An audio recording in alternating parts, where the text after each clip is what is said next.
the next Roseanne show from the Apollo Theater in New York. It's Bill Cosby. You know how all of America, and probably like most of the world, thinks that you are our dad, you know? Yeah, that's not true. I know it's not true. Then, singer Faith Evans performs her latest hit and talks about life without the notorious B.I.G.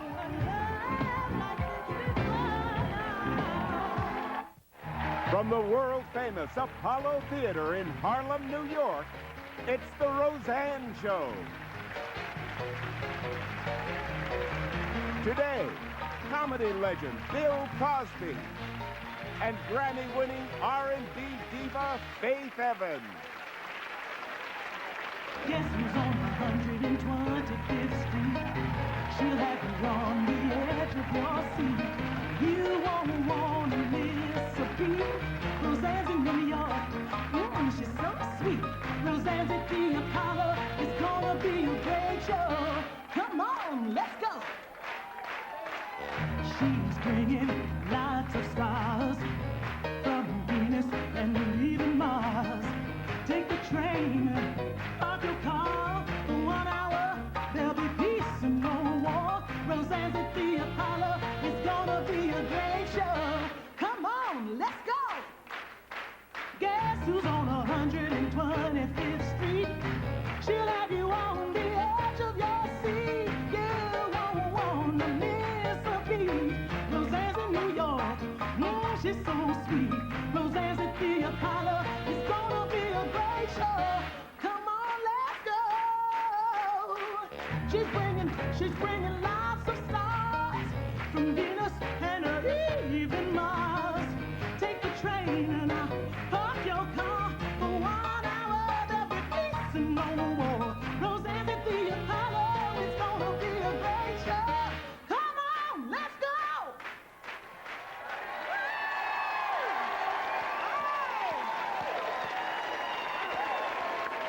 Thank you. Hi. Woo! Thank you. Thank you. Thank you.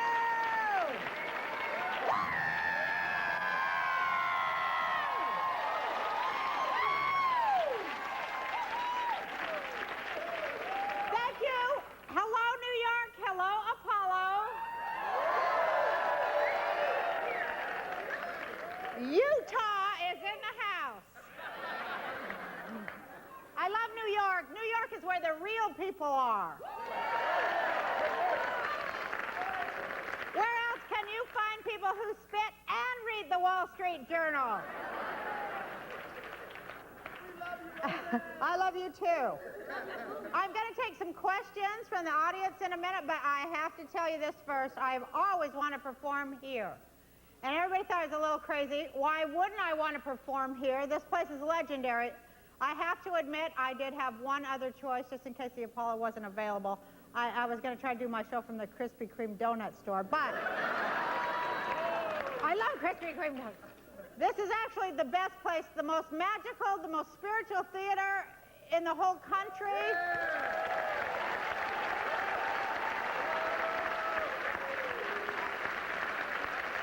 Good energy. And the only 65-year-old theater in Harlem, the Apollo. Woo!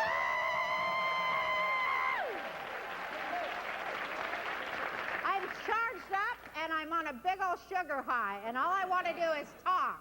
Does anybody have any questions for me? Yes, ma'am. Did you sing for us? No. Yes, ma'am. Hi. Yes, Roseanne, did you I ever, love your outfit. Oh, You know I thank love you. the leopard and the animal print. So what? did you ever find a husband for your daughter? No, I'm still looking for husbands. So am I. You're looking for a I'm husband one too? for my daughter. How old's your daughter? Here she is. Oh, shit, poor girl. Oh my God. Her name is How old Kim. is she? How old are you, daughter? She won't tell. Daughter, what's her name? Daughter. What's her name? What's her name? She probably doesn't even want to get married like my daughter's don't want to get married either, but you have to push them or they never leave. Of course. How old is Of she? course. She's 30. Oh, you got to get married. 30. When I tell her, I'm ready to have grandkids here, and she's messing around. That's what I say. A daughter that's married and can have her grandkids. Thank you. You're not going to get married and have grandkids for your mother? What kind of a horrible, She already has horrible... a daughter that can do that for her. She has another daughter that can do... But Can she give her needs you to grandkids. do it, honey. She needs you to go out there and get married, and you need to she's my slap your first daughter seed. around a What do little you bit. expect? Your daughter has a mind of her own, and we don't like that. Yes, ma'am. I'll get up to you in a minute. I wanted to know, what was your response to people who thought you were crazy for coming to Harlem? People who thought I was crazy coming to Harlem, What did you say to them? here's what I said to them. Oh boy, I feel a moment coming on. I said, it's my energy and I'll choose where I put it.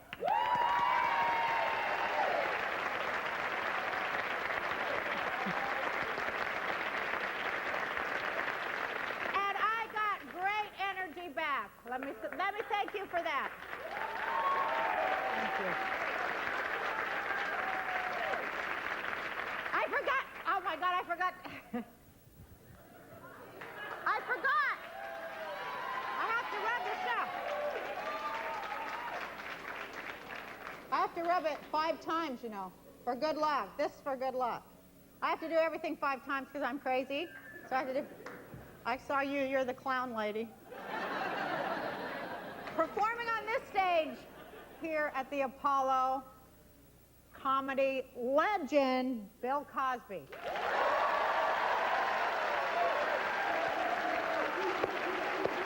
Amazing.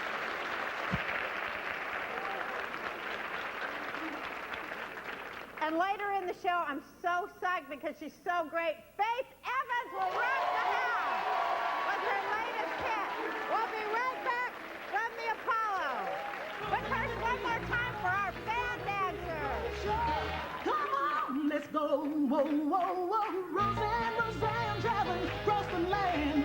Roseanne, Roseanne, doing all she can. Roseanne, Roseanne, Roseanne, Roseanne, Roseanne.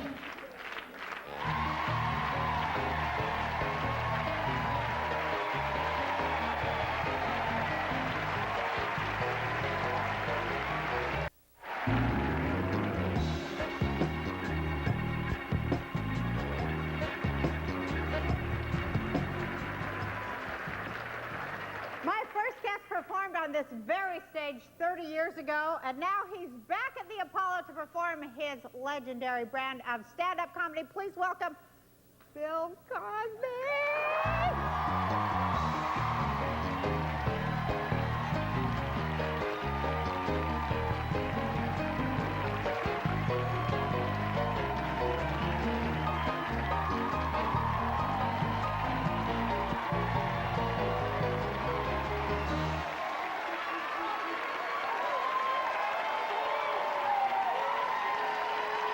Sit down, sir.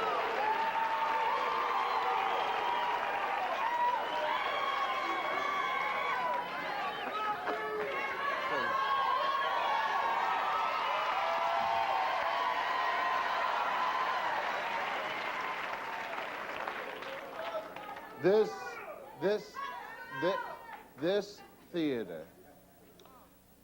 30 years ago, my first time, I'm from North Philadelphia, so we have the Uptown, we have the Uptown Theater, and the acts that played here then went to the Uptown, or they played here and then they came here. I never played here before. I played, well, because I was in Greenwich Village, and nobody asked me to come up here.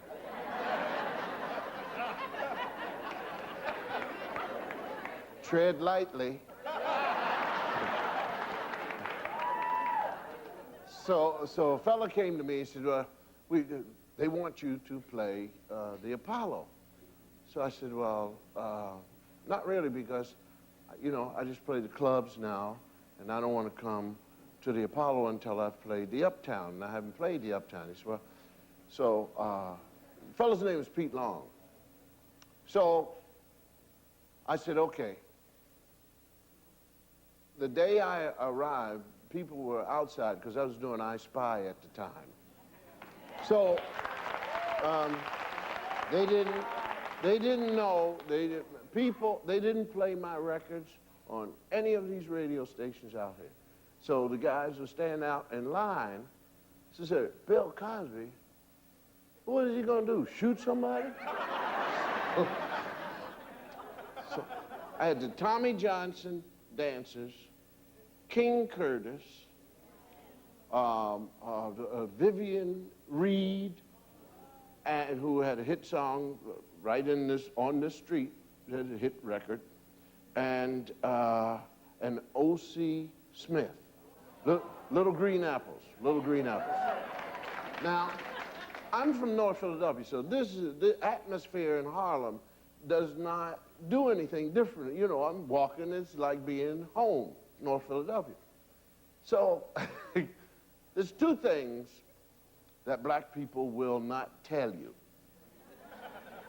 One is if you are putting too much hot sauce on your food. They would, you know, they'll do like this with the... And the other is if you're hitting on a transvestite. Now, no offense, sir, but that doesn't warrant an O. I said no offense, sir. Up in that balcony, from what I understand, every Wednesday, am I correct? Okay, every Wednesday they came, and they were dressed, and they had roses, so they were there. We go through the show. O.C. Smith, it's now time for O.C. Smith. So O.C. said, hey, God just made little green apples, it don't rain me, and a rose came down from that balcony. And Oz knows nothing about it, you understand? And he sees these gorgeous women. It don't rain Minneapolis in the summertime. Pick the rose up and how did they? Now, the whole audience now, every elbow is flying. People. I'm standing over here. So I said to the guy backstage, I said, hey, man, what is going on? He said, well, this is where you know. And so I said, and you know, the show is going on. I said, and Oates is making out. And they're looking at Oates, and three more roses fell out of the thing, and Oates started saying elbows, people hitting each other in the face now.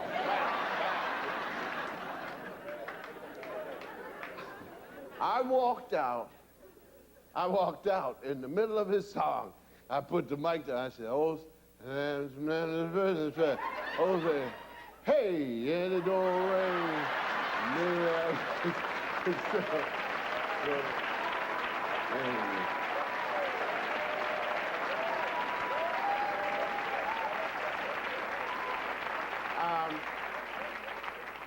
Just want to pay tribute to Roseanne.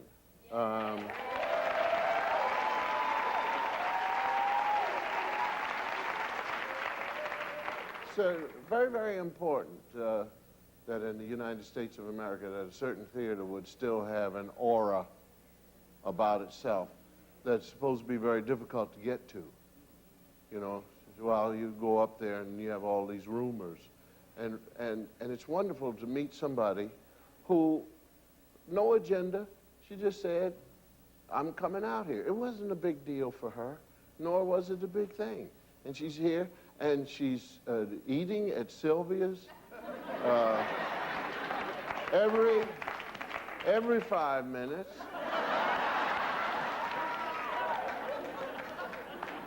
Which means that in Los Angeles, they're missing something. And she's enjoying herself. I was backstage with her. She had a little grease ring all around. She's got a patent leather bag for bones. And The thing that made her very hip, from what I understand, the guys were telling me, they watched her, and a bowl of gravy came, and she dipped the cornbread. And no, you can dip. But the little finger never came out. She held the whole, you understand? And dipped, and then crunched it up, and asked for a glass of buttermilk. And after the buttermilk, asked for more what bread? Cornbread. And did what to it over the glass? Huh? And put it in there and asked for an iced tea glass. And began to do what? Stir it where? Down. And then had what for dessert? Rice what? Followed and chased it with bread. How did you all know? And then the man said, what made him cry? She had pie, yes, she had pie. But she chased the sweet what pie, which is better known downtown as what? Pumpkin pie.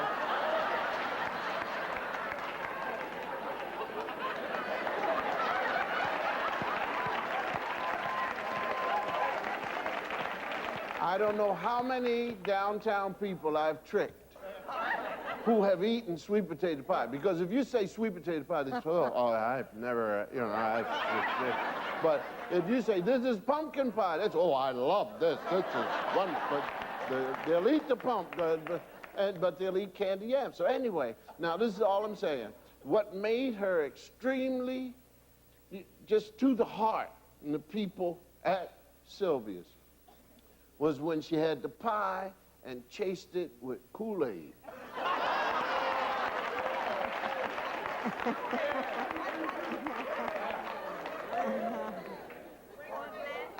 4 packets of sugar. And on top of that, what endeared her even more so was she stole something.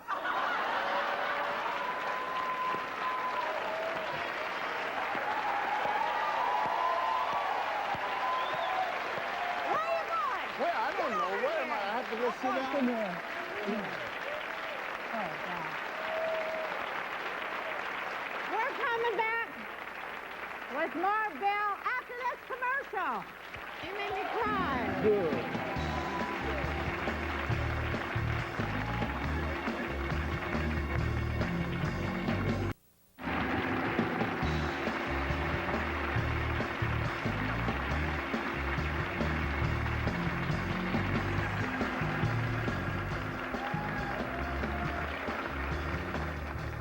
Okay, here we are at the Apollo with you know who, because I can't say your name as I'm going to start bawling.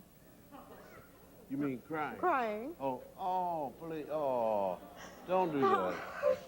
Well, anyway, where's the woman that you brought up and you talked to, had her 30-year-old daughter? No, I'm on your side. Because I just think, No, not you. Not the mother. I want you to know the daughter. You embarrassed your daughter. Thank you. You embarrassed her. Yes, you did. And you should see, nobody's going to want to marry her now. Yeah. I mean, first of all, the camera had her. She looked like she just woke up. And then you stood up and announced, please, somebody come and get her. This is not good, Mom. You've embarrassed her. And now she's going to counter that. She's going to counter all that by not leaving. Now, now listen to this joke. Where is your husband?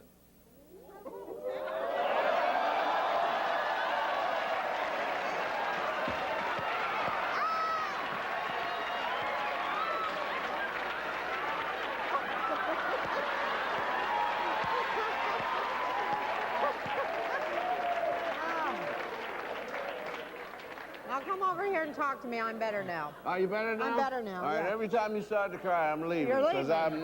That's the way I've been my whole life. When the women start crying, I leave Dodge. Because you can't win anything when they cry. They just say, and I'm gone. I'm outside.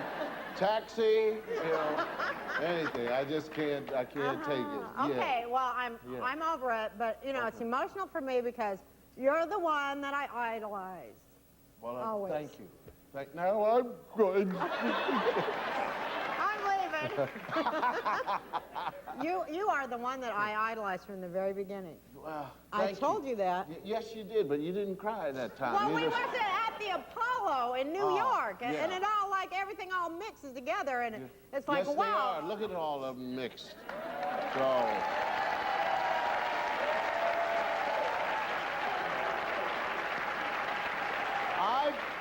But I mean, it's a lot of emotion for me. You know, I did everything like I knew you did it. If you did it, I did it.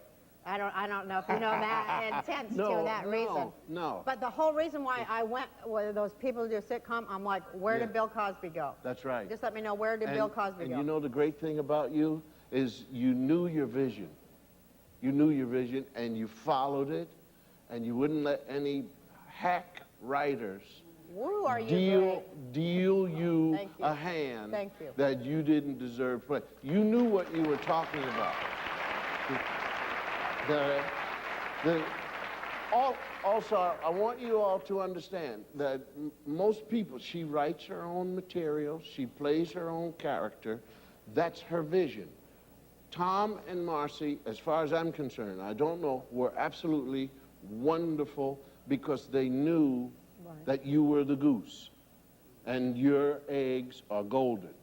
And all of these writers coming from somewhere who have illusions of grandeur. These people, some of them are very, very sick. You know, so an awful lot of what you hear about stars and how terrible they are to get along with, these things are made up by mediocre people.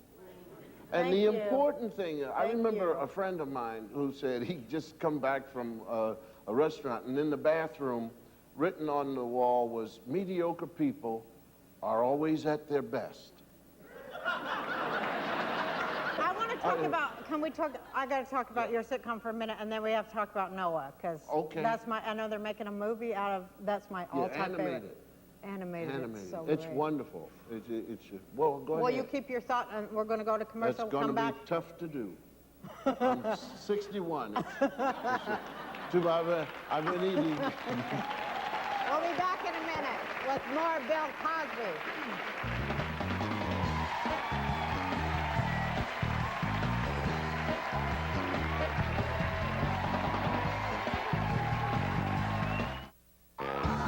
The Roseanne show's coming from the Apollo Theater in New York this week. Joining Roseanne are Bill Cosby, John Goodman, Julio Iglesias, Gladys Knight, Martin Short, and Donald Trump. So start spreading the news, baby. Roseanne's hitting New York this week, and she has all your favorite stars with her. The Apollo will never be the same. Don't miss it. Is the apple and the banana and the orange talking? No, they're afraid because somebody's gonna pick them up and eat them, so they just quiet, you know. Oh. Who is that guy with you? The one right? The lady. Who is that one? Do not touch the fruit.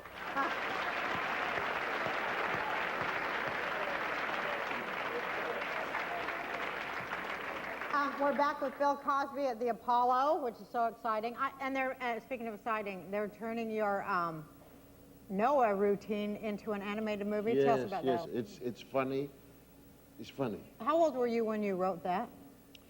I was 24. 24. Wow. Yeah. And the reason why I wrote it was because I wanted a signature like Jack Benny. You know, Jack Benny said, oh, Don. Right. You know, something. So I started, I didn't even know it was going to be about Noah. But reading the Bible, I then realized that I had this routine already about what would happen if God spoke to a human being that God felt believed in God. Right. And how would that person really react? Right. You know, so then that's when I started putting the right in there. Right. You know, well, do you do it? Right, right. And hoping that when people would see me, they would say, right. Oh, and they did. Yeah, but you know what even blew off better was Oh, yeah. You know, then they started doing that. Yeah. Did you get tired of people coming up to you and doing that? Yeah. But you know, I tell you, it's so, people don't laugh when you talk about how silly some of them are when they come up to you. Because they identify with it. But to me, I mean, I dress the way I want to dress. Now, eventually, someone will come up to me and they say, Oh, I love that face. I know that face. yes, sir. Oh, they say, you incognito. I said, I'm not incognito. See that? You're just like on the show. Isn't he just like on the... And then the one that I had one time, a guy, and he said my name like he had known me for years, man. He said, Bill Crosby. And I said to the guy, mate, hey man, my name is Cosby. He said, what is the difference? My favorite one, I got one that's so good. I was in Iowa, and I was at this little coffee shop having pie, you know, 4 or 5 times, like you said. With the Kool-Aid. Yeah, with the Kool-Aid. And this old farmer was sitting in there. I mean, he had overalls. He was about 95 or something years old. And he see me sitting there, and he looks at me for a minute, and then he goes, hey. You know, they always have that innocence. Because he goes, are you who I think I am? Oh. And so I go, well, I don't know. Who do you think you are? And he goes, that's Susanna on TV? Yeah. And I said, yes, that's you. And he said, I knew it. Not listening. But when they're excited, some of them, the biggest mistake they make, they say, do you know that you're my greatest fan?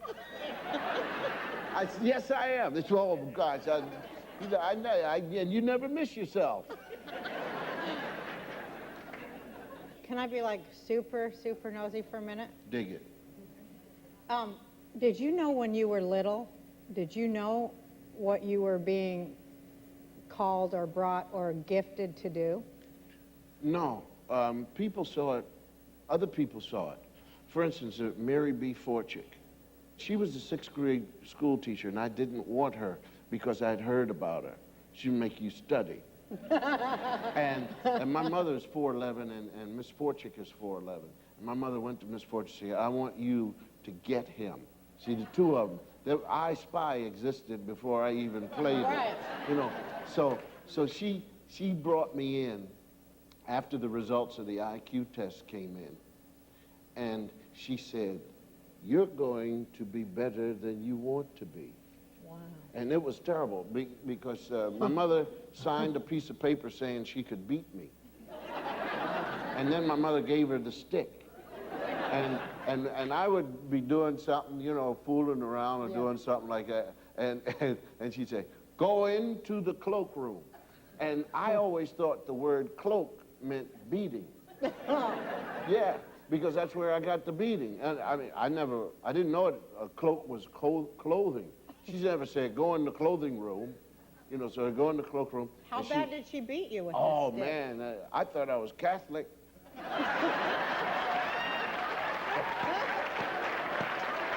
I remember as a male, I was 15 years old, and I had this body. I weighed 150 pounds, you know. And there was no steroids, I guess, and no weightlifting. This is just it's underneath this.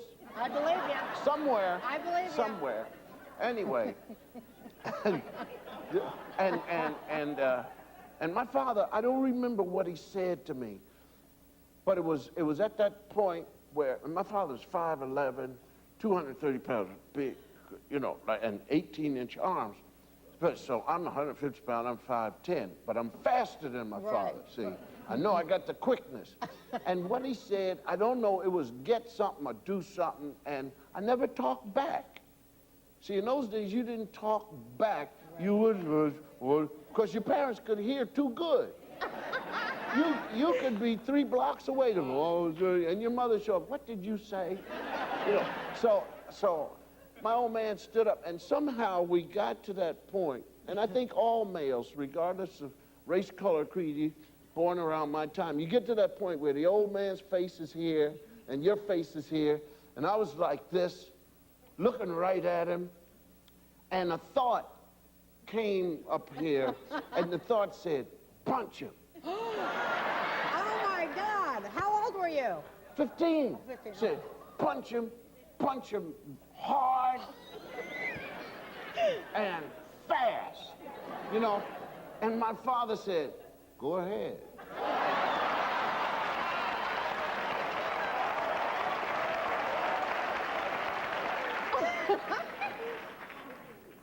I'll just go to the short of it. Do you know how much we all love you?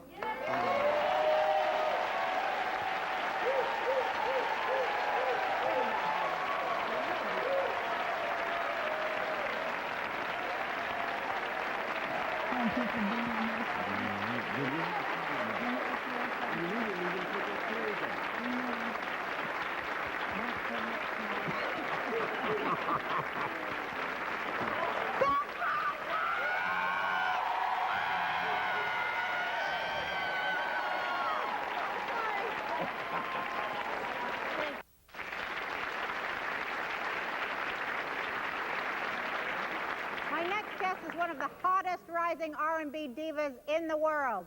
Her team up with Puffy Combs' I'll Be Missing You went to #1 and earned her a Grammy. Here to perform Love Like This off her latest CD, Keep the Faith, please welcome Faith Evans.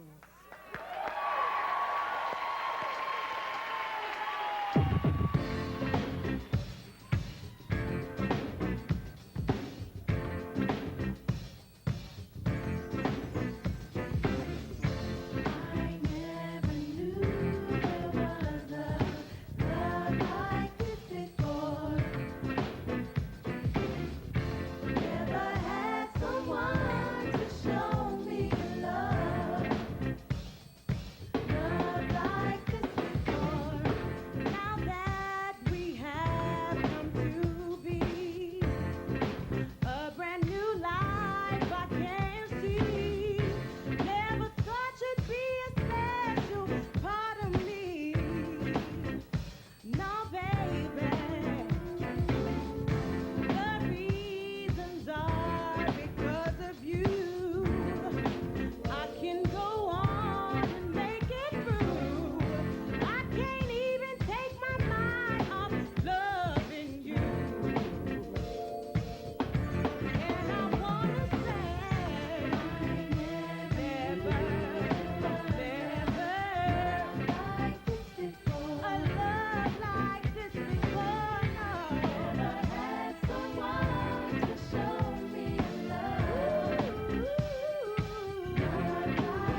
Thank you. Great. Great. When we come back to the Apollo after this break, we're going to be chatting with Faith Evans. See you in a minute.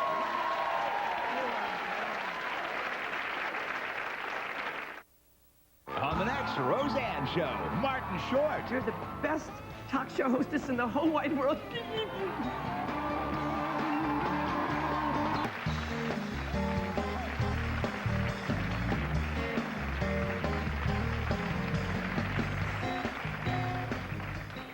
I think you are so brilliant. You're just brilliant. Thank you. I think you're gorgeous, too. Isn't she gorgeous? What do you think about playing here at the Apollo? Tell us about how you feel being here. Well, of course, the Apollo is like a landmark, but especially for like black people, it's like, you know, the place. It's like the place where most legendary black artists started, so it's an honor for me to sing here. I sang here like a couple of times before, but especially to be here for your show, it's probably even more of an honor. Thank you, Faith. I didn't even know you knew who I was. You didn't even know who? No, I didn't know you knew who I was. Oh, see, 'Cause actually, I was telling the producer that, like, does Roseanne know that I really loved your show, and I hated when they canceled it. That was like the only sitcom I used to watch. So, Thank you. you know, I was like, Roseanne, what? Okay. I just hope she don't crack no jokes on me. Thank you. No, well, you know I have kids. They're like around your age. Oh, my age? Yeah. I have 4 big kids in their 20s. Wow. So that's how I know and stay so damn hip and cool. You look good, girl. You started singing when you were 2. I want to hear about that. Oh, boy. Yeah, well, what I really remember is that I remember I was in front of my church congregation and I was singing the song from the Flintstones that Pebbles used to sing, So Let the Sun Shine. Oh, I remember that song, yeah. That was the first song I ever learned. And I sang that song in front of the church when I was about 2 years old. And I just remember, like, vaguely remember singing it. And then I remember, like, running off crying because I was so shy and nervous. I want to be respectful, but I want to ask you, because I'm nosy. Okay. But I want to be nosy because I admire you so much because you were in such a difficult place, and you probably still are in a difficult place with everything that went on in your life in the last little while. I mean, your husband was murdered. Mm-hmm. And then, like, some ugly thing that they put on it trying to, you know, talk it up like that it was your fault. You know, there were different things said, but, you know, as far as Big's murder, to this day, we still don't know who did it and why, of course. But, you know, of course, why would, you know, I had nothing, of course, I had nothing to do with it. But people, I think even before his death, that's where, you know, my name kind of started to be played in the middle of it. Not actually because of his death, even way before that. My name was kind of put in a little bit of a twist. Right. But I mean, I just chose to deal with that. How do you stay strong enough to stay in, I just want to know, how do you like pick it up so quick? Is it because of your kids that you can pick it up so quick and go on? I can't say that it was really quick because, I mean, the whole pain that comes with such a tragedy is never going to just fade away. I mean, I have to deal with that every day. I look at my son, and he looks just like his father, so I automatically think of him. But, I mean, it's just a fact of life that I have to be here. I have to live on. I have 3 children that are dependent on me, totally dependent on me and, you know, whoever else is helping me. But, you know, I have a lot of faith in God, and that's definitely what has helped me. That's what I was hoping you would say. That's never gonna... Did that not shake your faith up at all? No, it didn't. It didn't shake my faith up. It just probably made me pray even harder, I would say. I mean, it made me just really come to know that something that I've been believing all my life, which is, you know, tomorrow is not promised. I mean, you hear that every day probably in your life, but that just made it all that more true to me. Like, oh my God, I couldn't believe that I would never see him again, or I would never have an argument with him or something like that. But, I mean, to this day, it's still, like I said, it's still an unsolved murder, which is a terrible thing. Terrible. But me as a woman, I have to just kind of deal with the the grief that comes behind it, I have to just deal with that on the inside and, you know, deal with it how I deal with everything else and just let God handle it and hope that it'll work itself out. Well, we all just have great... All of my new friends at the Apollo, this is just day one in New York. We're here all week, and you don't want to miss it. They're two of America's favorite actresses. Off-screen, they're famous friends, and now they're starring in their first movie together. Tomorrow at 4 here on Channel 8, it's box office sensation Julia Roberts and Oscar winner Susan Sarandon talking about their new movie, Stepmom, where they're anything but friends. It's an all-new Oprah tomorrow at 4, followed by News 8 at 5, here on Channel 8.